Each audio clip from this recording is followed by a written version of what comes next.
చేసేద్దాం అన్న మూడ్లో మొదలుపెట్టిన ఈ ప్రభుత్వం మరి ఇవాళ దాన్ని ఈ కాలేజీల్ని ఏ రకంగా వెనక్కి తీసుకోవాలన్న ఆలోచనతో వాళ్ళు ఉన్నారనే విషయం అర్థమవుతా ఉంది. కానీ తీసుకుంటే జగన్మోహన్ రెడ్డి గారి పేరు వస్తుంది, వైఎస్ఆర్సీపీ పార్టీకి పేరు వస్తుంది.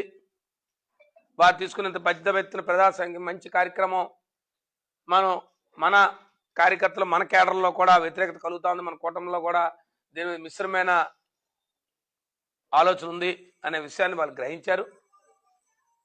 మరి వారి మాటల్లో కూడా అర్థమవుతా ఉంది. ఏది ఏమైనప్పటికి కూడా రేపు ఈ సేకరించిన సంతకాలతో 18వ తారీఖుని మా మాజీ ముఖ్యమంత్రి నేతృత్వంలో, మా పార్టీ అధ్యక్షుల నేతృత్వంలో గవర్నర్ గారికి సమర్పించడం జరుగుతూ ఉంది. మరి దాని తర్వాత కూడా ఖచ్చితంగా చెప్తా ఉన్నాం, ఈ ప్రభుత్వం వెనక్కి తీసుకునేంత వరకు, ఈ ప్రభుత్వం ప్రైవేటీకరణ పీపీపీ మోడల్ వెనక్కి తీసుకొని ఏదైతే గత ప్రభుత్వంలో తీసుకున్న నిర్ణయాన్ని యథాస్థితిగా కొనసాగించి